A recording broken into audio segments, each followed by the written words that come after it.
The CBS Radio Mystery Theater presents...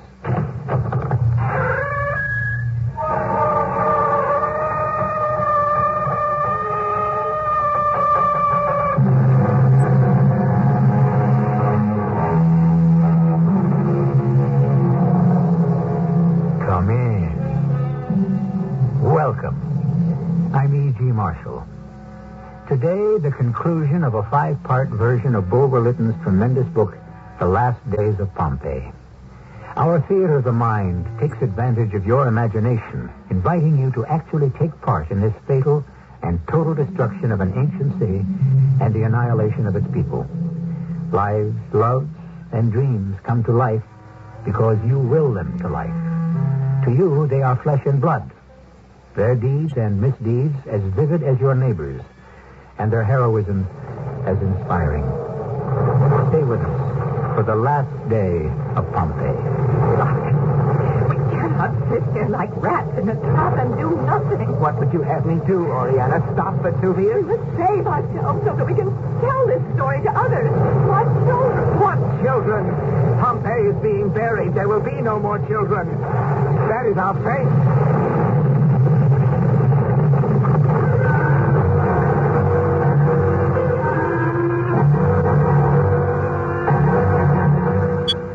Based on Bulwer-Lytton's The Last Days of Pompeii, this adaptation for the Mystery Theater, The Last Day, was written by Gerald Keane and stars Russell Horton and Marion Seldes. It is sponsored in part by True Value Hardware Stores. I'll be back shortly with Act One.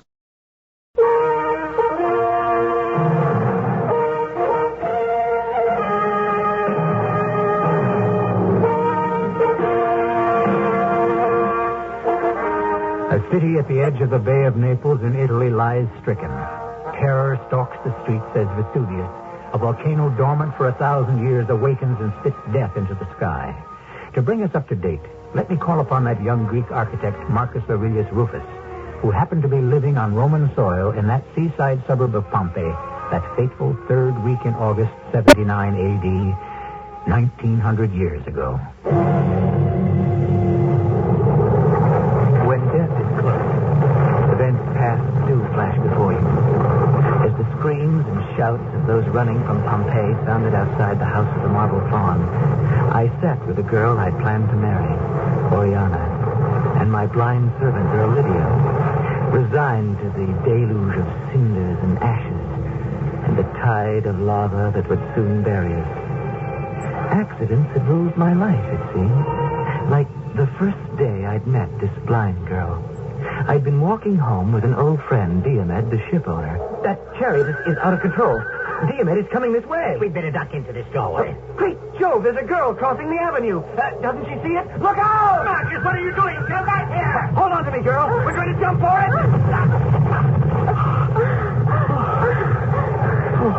That was a close call.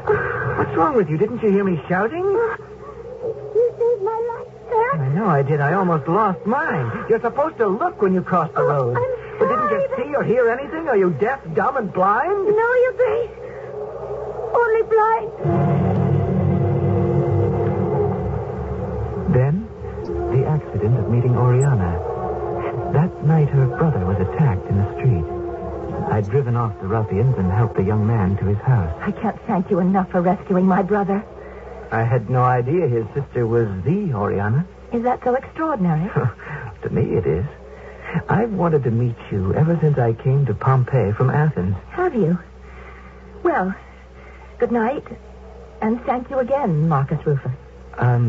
Your brother was clobbered pretty severely. I'm glad he's gone to lie down, but don't you think you should call the doctor? No, I don't. I can dress his wounds perfectly well.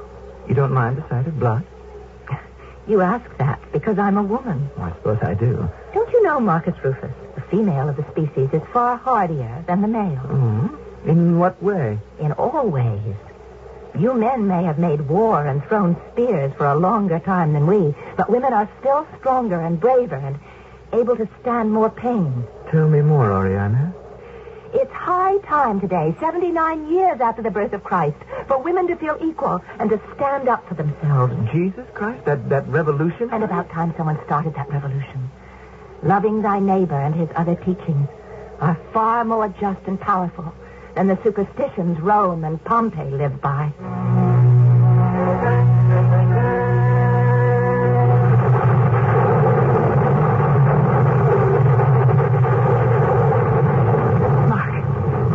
Marcus, will you say something?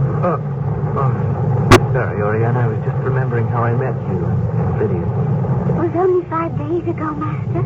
It could have been 5 years, so much has happened. Here we are. 3 young people. We've hardly seen life, and we're going to die. No use pretending otherwise. How much time have we got to live? 1 hour, 1 day? Even if we went out there on the road and didn't get trampled to death, we'd suffocate. It's black with falling cinders as far as anyone can see. This house, this atrium is our grave. Master? Yes, my little blind lady, what is it? I don't want to die. Nobody does, Lydia. Do we have any choice? Lydia's right. We can't just sit here like rats in a trap and do nothing. My lovely Oriana, fate brought us together, tore us apart. Fate finally reunited us. I don't understand you. My point is, fate makes the decisions, and it has decided that this is the end. I refuse to believe that Lydia, you and I were put on this earth merely to accept or sit and console one another. If there is an Almighty, He must expect us to do something. What, stop Vesuvius? Save ourselves so that we can tell this story to others. Perhaps there's a reason Pompeii is being destroyed. Perhaps Pompeii has brought it all upon itself. What good are we to the generations to come lying here under the cinders? What good are we to our children? What children? There will be no more children. This is our fate. You believe in fate. I believe in God. Both expect a little cooperation. I don't know how much longer we're going to be able to breathe. Let us make a run for it, then why not? Why not, Lydia? I agree. You can only die once. Marcus, what say we try for Herculaneum? There must be one road open. I'm not sitting here in this wreck of a house waiting to die. Mistress Oriana, there is another way. I know how we can get to the shore from the Via dell'Abbondanza. I know a path that nobody knows. But nobody Lydia, uses. Lydia, the shore is on the other side of town. Don't you see, Marcus, how right Lydia is? Everyone is running north, out of the city. We head the other way, into the city, down past the Forum. Yes, if we can make it to the shore, we'll find a boat. There must be lots of boats. Lydia, are you certain that you can lead us through all this blackness? Without eyes, more easily than either of you. The 3 of us together, then. Not yet. Let me go first, Master, and scout the way. I can get through crowds faster alone. You be holding me back. I'll go to each of the roads which can lead us to the path I told you about. Whichever seems to have the fewest people on it, I'll come back here and tell you. Absolutely not, Lydia. Do you think I'm letting you out there alone? With runaway horses, crazed people, falling buildings? Marcus is right. Let him go with you to find the best open road. Go on, you two. I'll wait here for you.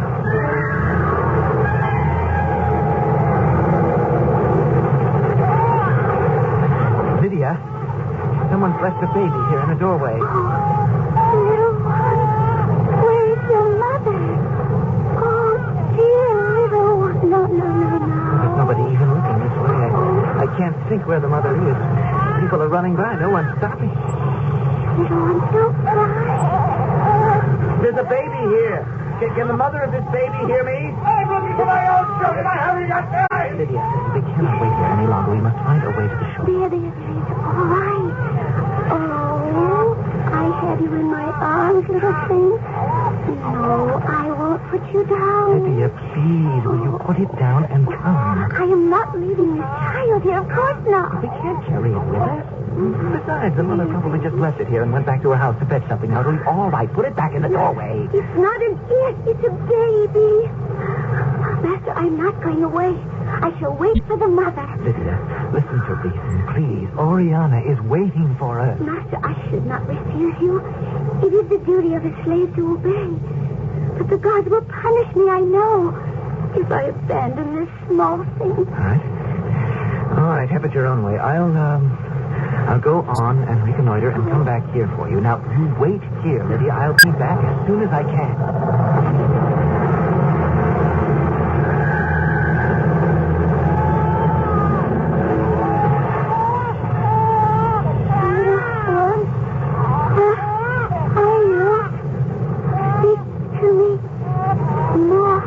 can find you. Little one. Can you hear my voice, baby? I'm crying to you. The roof must have come down over us. The street gave way. Oh, my leg. It's caught. I can't move it. I'm coming, little one. I'm putting out my hands everywhere on the ground to find you.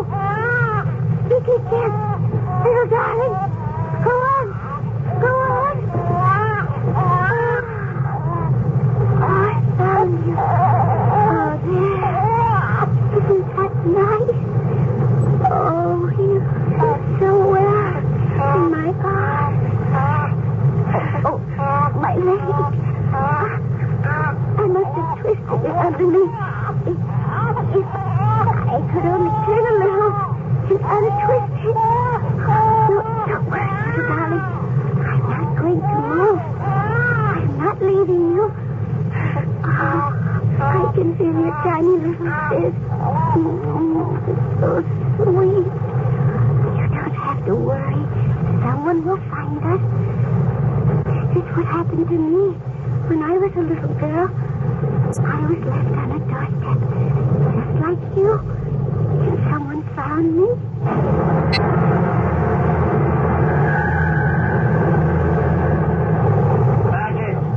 Marcus Aurelius Rubens. Marcus, Sergio. Diomed, where are you going? Anywhere. Hey, it doesn't matter. Are you with Oriana? Where is she? She's waiting for me at her house on the Via dell'Abbondanza. She's alive. Oh, yes. I'm looking for a road south. I'm all confused and turned around. Diomed, do you know which way south is? From here to there. What does it mean? Diomed, stop that. What's the matter with you? I have to go south to join up with a path to go to the waterfront. Now, which is the best way? Goodbye, Marcus. Goodbye, Pompeii. Any road you take is death. Diomed, come along with me. I left Lydia in a doorway 2 streets down, and we're going back to her. She knows her way like a homing pigeon. Have you seen my baby, kind sir? Have you seen my baby? What? Yes, I did. There was a baby. Did you leave your child in a doorway on the Via dell'Abbondanza? You saw her. You stupid woman. That child might have... Anything could have happened to it. Diomed, come back here. Diomed! Where is my baby now? Come with me. But I've been to the house where I left her. The house is no more. What? What did you say? The house is gone. There's nothing left there but wood and tiles and stone.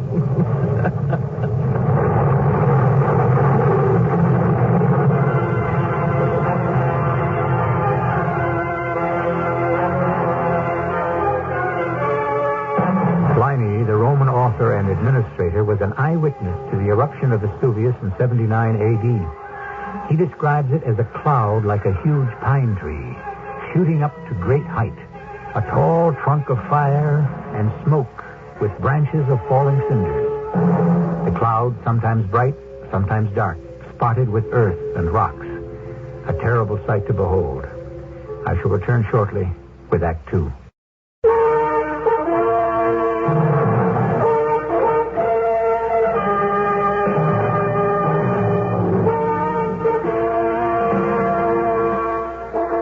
The tens of thousands in Pompeii who lost everything, most of them their lives, must have in those final moments felt betrayed by the goddess protector of their city, Venus. What had they done wrong? Why were the gods punishing them so harshly? Where had they sinned, and how, to deserve this monstrous retribution? And everywhere, on every corner, tragedy upon tragedy. That's where the house was. Lydia, can you hear me? The house is gone. There's nothing but stone. Don't panic. Follow me around to the side. Here. The bakery of Modestus. The ovens are built right into the ground. You wait here. I'll get on my hands and knees and crawl through the big oven. It may go underneath the house where you left your baby. Let me go with you. I must find her. Stay here. My friend Diomed will take care of you. He's gone. Blessed God, there's no one here. Diomed, where are you? The man who was with me, did you see where he went? He's gone. The baby is somewhere under these stones. Let me go first. I want to go first.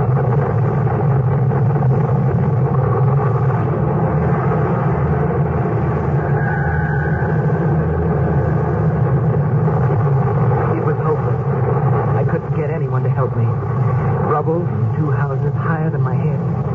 There was no way of digging out Lydia, the woman, or her baby. The air, every minute, getting thicker and thicker with an avalanche of ashes. I had to get back to Oriana. Somehow we'd have to find our way to the waterfront if we wanted to survive. Marcus, why have you been so long? It's been hours.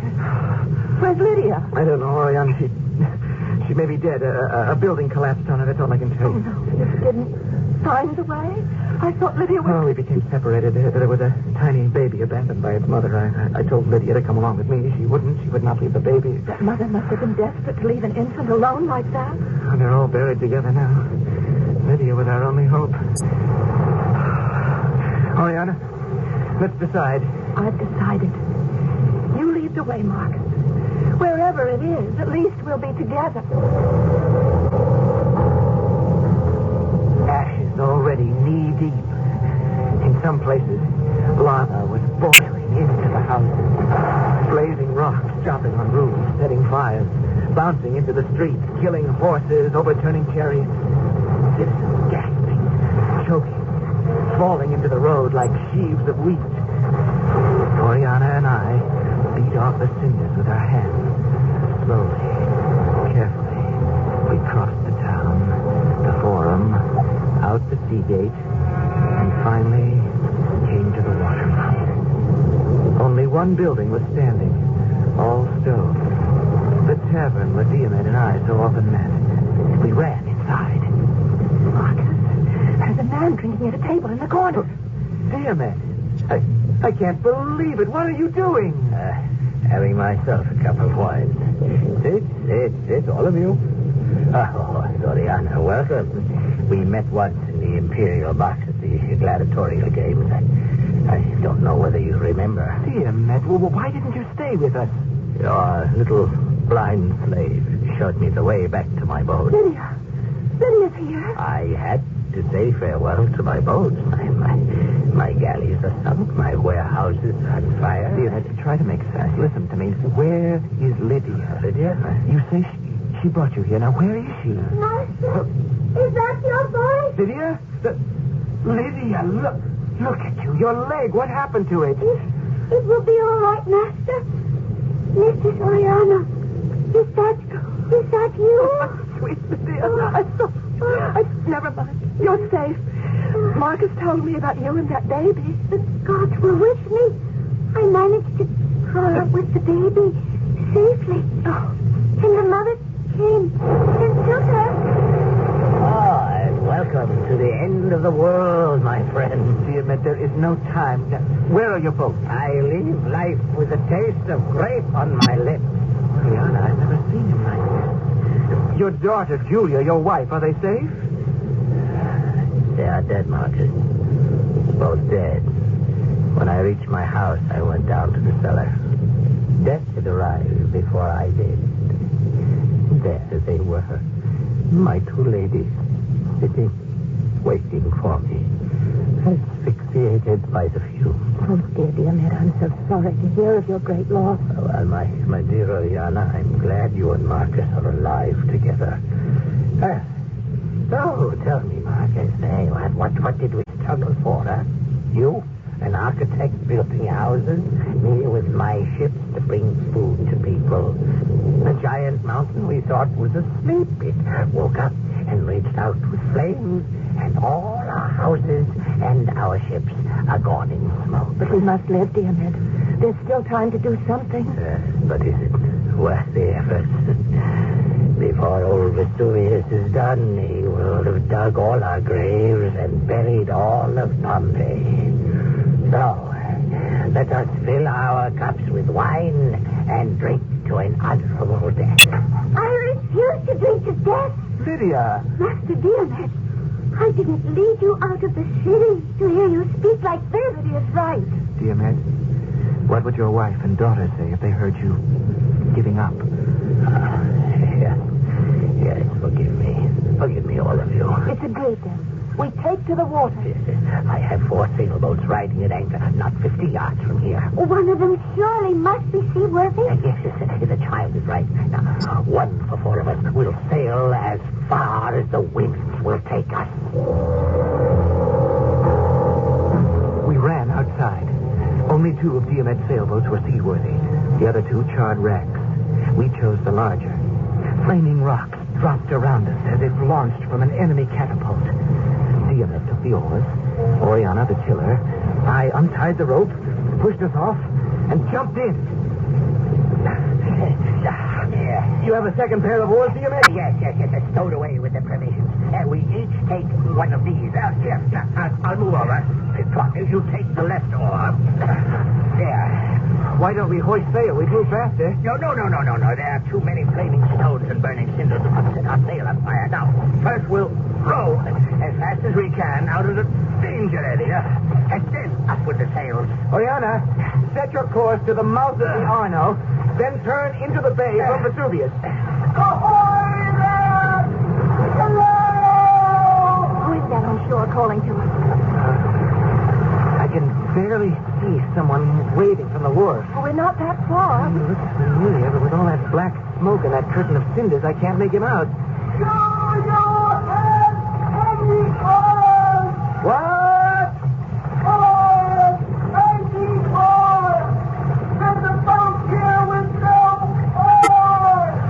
Diomed, do you have any spare oars? Yes, we have. Perhaps we should turn back and give them to the man. It's Arbaces, the Egyptian priest. Lydia, how can you tell? By his voice. If it is Arbaces, let him burn for his sins. Are you Arbaces? Yes, I am! Can you hurry? The fires are getting very close! I'm happy to hear it. Diomed, let's pick up speed. Just a moment. I'm certainly not helping that man live one moment longer. Take your oar out of the water, Marcus, like I'm doing. What for? We are going to turn back. No, what do you expect of me? That man almost ruined my life. If someone needs help, I don't care who he is or what he's done. Say what you will. He is human. I dispute that. He's a monster. Let his sins be on his head, not mine. How do I know what God in what boat in what heaven may at this very moment be judging me? And if I need a pair of oars to steer me clear, perhaps he will refuse me. I don't care what he's done. Arbaces is a human being, and I am going to help him. Oriana, turn the tiller as far as she'll go. We're heading back to the dock.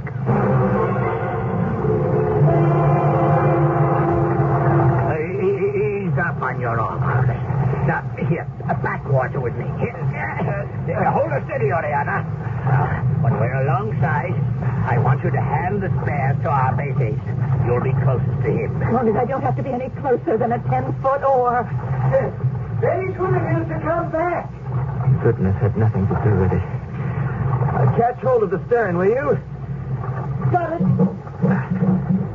There's one oar, Oriana. All right. Got it. I thank you. And here's the second.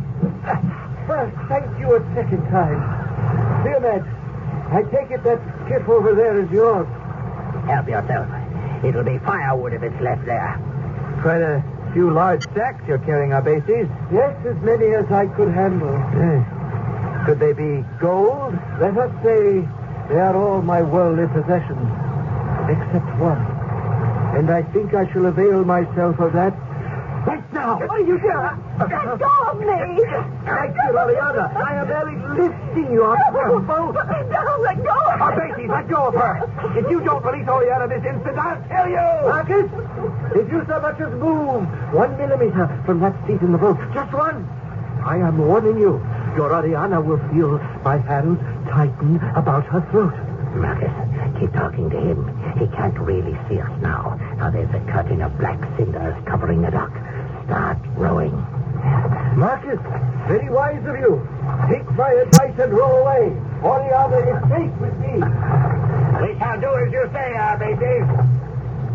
Me, row, I say. Come back. It's going to be all right, Marcus. Keep rowing slowly. What are we doing? Why are we rowing away? To distract him. Now, take a good look over there in the water. Lydia. She's swimming through the waves like a fish. More like a champion from Olympia. What is she going to do? What can she do? To rescue Oriana needs the bride. Now, I suspect Lydia has a plan, and I think it will work. Author Bulwer-Lytton tells us those who ran home and tried to rescue their belongings lost their lives. The remains of Pompeii attest to bodies that fell with bags of jewelry, silver and gold, frozen in their flight. Those who made for the shore had a chance to survive. Will Oriana be an exception? What is to be her fate? More, much more, when I return shortly with Act 3.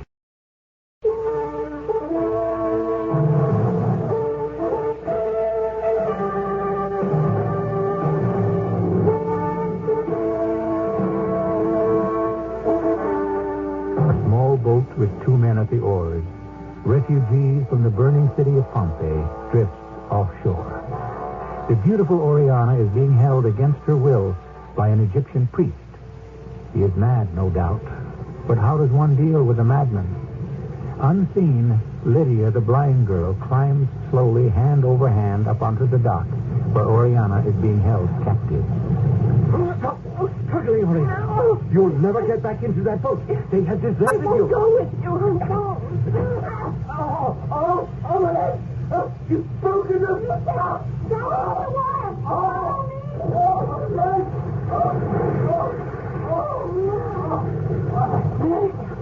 What did you do? The God forgive me, but I could not let him take you from me. I can see him still. Up here on the dock. Doubled over. What did you do to him? Oriana, will you take the lead toward the boat? And I'll follow your voice? Oriana! Over this way! I'll be your eyes, Lydia. Almost half to the boat. What did you do? Jump in and swim for the dock? It was Felix. Land. How could you know exactly where I was standing? The Egyptian's voice guided me to you. When I climbed out of the water, I went to the dock, felt my way to one of the oars lying there, heard his voice again, and tracked him as hard as I could across the lake. Oh, you are the miracle girl of all. If we come out of this alive, it will be thanks to you. Oriana! Lydia! Take both oars. When to feel it, I can hear it. I'm all right. Yes. And now, here, I've got you by both wrists. There. Yes. Now, as soon as I pull Lydia into the boat, your neck, Oriana. There. You're not cold at all, you, huh? Oh, Vesuvius has made the entire bay a bath of hot water.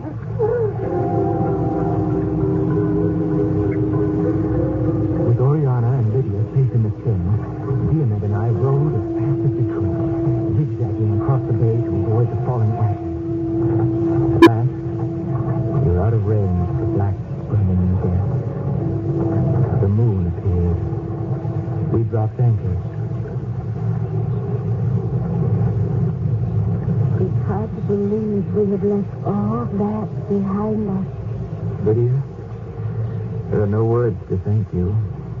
For Oriana and myself, you've always been our deliverer, our daughter of the gods. Such a beautiful city. And for it to end so horribly with such ugliness. Judgment Day. But why were we being judged? Men like that Egyptian, hiding his sins behind the cloth of priesthood. What makes a man turn so? When I first knew him, Marcus, I was 16. Believe me, he was a good man. He was so sincere. Oriana, I have one thing on my conscience. I did tell you when I reached my house, I found my daughter Julia and my wife dead. Dear, don't go into that again. I know it's so painful. Well, Julia was alive. Barely alive. I took her in my arms and she said, Father, can you forgive me? And then she told me, you remember the party I gave to celebrate the partnership of Marcus and me? When something seemed to madden him and he rushed out of my house with Arbaces and your brother after him? Yes? I remember. It was my daughter Julia who placed the dangerous potion in your wine cup, Marcus. She confessed it to me. Julia? But why? She had obtained it from that Egyptian. She hadn't intended anything evil. She was jealous of you, Oriana, and hoped to cause trouble for a scandal. But Arbaces used Marcus' temporary madness to kill your brother. Now it is out. We shall not mention that creature's name again, or even think about him. I have a happier thought. Lydia? What do you suppose I've been thinking? I don't know. Romans are permitted to make free their slaves. I'm sure no one will mind if an Athenian like myself does the same. Lydia, from this moment you are no one's servant, no one's slave. I shall endow you with sufficient money so you may be independent. Study if you wish, learn and be free. It's a small reward, my dear Lydia, for your constant faithfulness. And my life, which I also owe you. Well, since we're remaining at anchor till dawn, I'd like to get a little sleep. Any objections? Certainly not. We'll take turns. Marcus, you and Diomed sleep first. Got a great deal of sailing to do tomorrow. And Lydia and I will keep watch till dawn. You women, I don't know. But not till dawn. Marcus, aren't we equal in all things? Aren't you convinced? You win. It's your watch. I'd rather take a nap than lose another argument.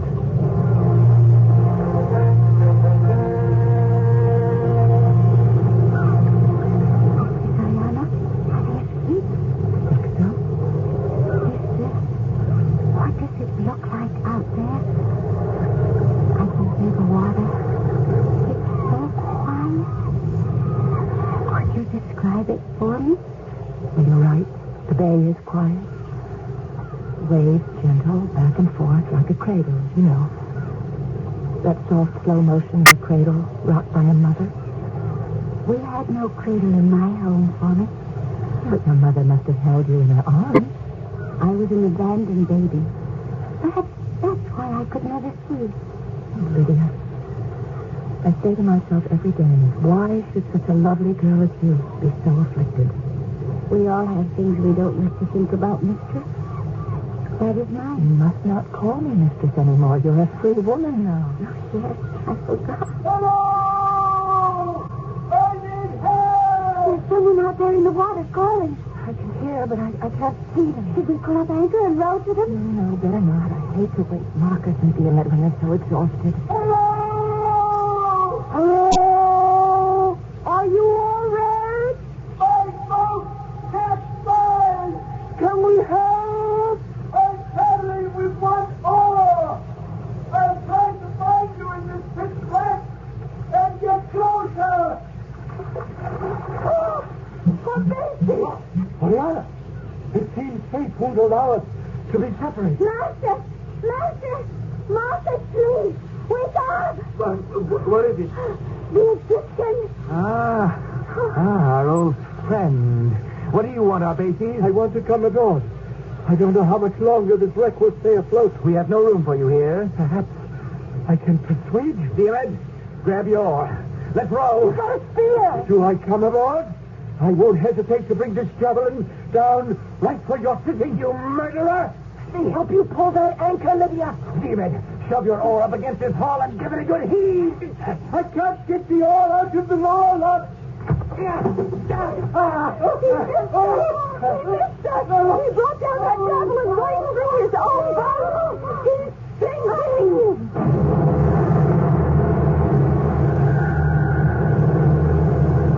Seconds later, we were rowing away from this evil man as fast as we could.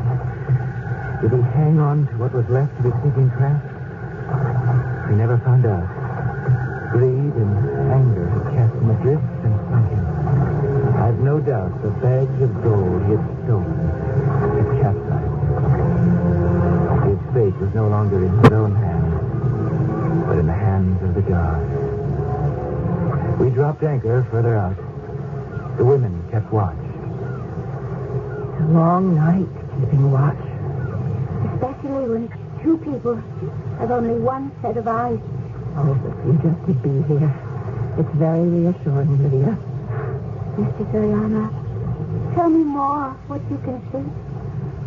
Vesuvius is still glowing. But the pillar of fire and smoke is no more. If I didn't know of the horror it had caused, I would think it was the friendly lamp of a lighthouse. What is a lighthouse? Oh, a building with a light that shines over the water to welcome ships at night in all kinds of weather. Mister, I would like to be a lighthouse for people. Lydia, no more mistress, plain Oriana. You're a free woman. You're like me. I am not like you. You with your two eyes. Lydia. What good is my freedom? Freedom to be alone? You asked me once, was I jealous? I don't know. You asked me, was it Marcus? Oh, I love to say that name. Yes, it is he. Not Master Marcus anymore. Though he could be my master for the rest of my life. Please, little Lydia, don't carry on so. Oh, yes, don't, Lydia. Don't this, don't that. How can I stop my feelings? Yes, I am jealous of you, Oriana. Twice I saved him. Saved his life. All right. Small return for what he's done for me. But it's hopeless, isn't it?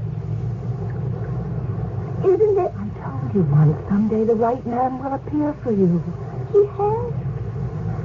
But he's not for me. I think the image is waking up. What is the hour? Dawn near, eh? Oriana, come over here and get your rest beside Marcus. I will keep watch. I shall sit myself up here beside little Lydia, and we shall keep the watch together.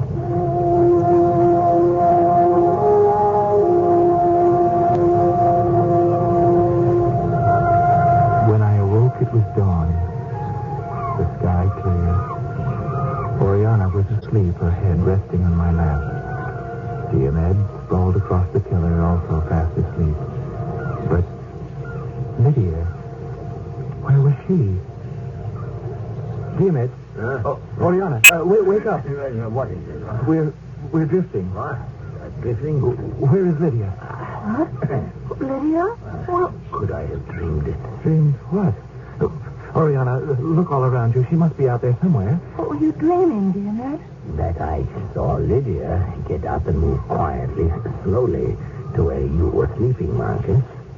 For a long time, she looked down at you. And then she bent forward. Yes? And? But it's so strange. It is hard for me to believe it happened. If it did, then she bent forward and kissed you, and then stood back with a little movement of her hand that was almost as if she was waving goodbye to you. Then, if I was awake, why, I must have dropped off back to sleep. We must look for her. Everywhere we must find her. I think she went overboard and swam ashore. But why? Where? Back to Pompeii, to Herculaneum, to burnt out cities? What life for her there? Lydia is too good a swimmer not to have made it ashore. In these currents at night? That's some distance. The water thrashing about because of Vesuvius. Look how far from land we've drifted. Marcus, look here. The anchor. The chain is here, but not the anchor. Where is it?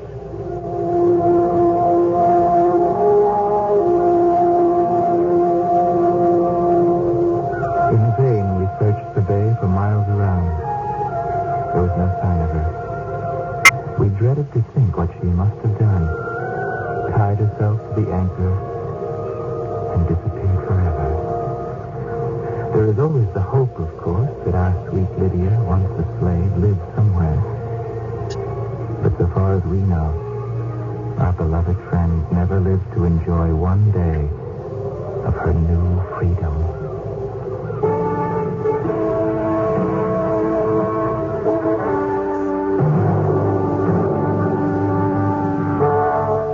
The sailboat that escaped Pompeii with 4 passengers arrived on a far shore with 3. Life went on. Diomed rebuilt his shipping empire. Marcus and Oriana did marry, and yet, as Marcus says in the book, my mind has never shaken off the dark shadow of the last day of Pompeii. The horror and desolation of that awful ruin, and the mystery of the disappearance of our beloved blind daughter of the gods. I shall be back shortly. Author Bulwer-Lytton tells us in his preface, he will be pleased if this story, whatever its imperfections, should be found a portrait not altogether unfaithful to the age. And what is far more important, he says, may it be a just representation of the human passions and the human heart, which in all ages are the same. It is with this in mind that Mystery Theater has unearthed Pompeii for you, not as a buried city, but as a buried treasure. Our cast included Russell Horton, Marion Seldes, Evie Juster, and Earl Hammond.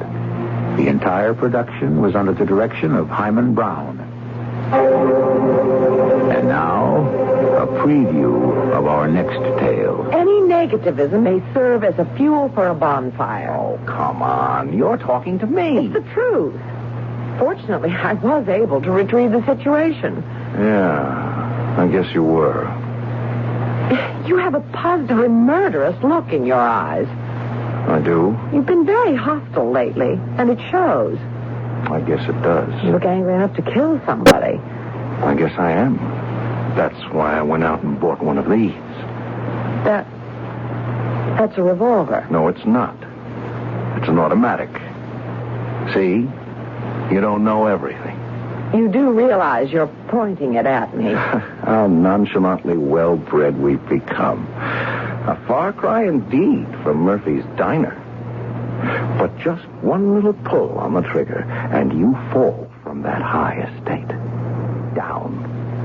This is E.G. Marshall inviting you to return to our Mystery Theater for another adventure in the macabre. Until next time, pleasant dreams.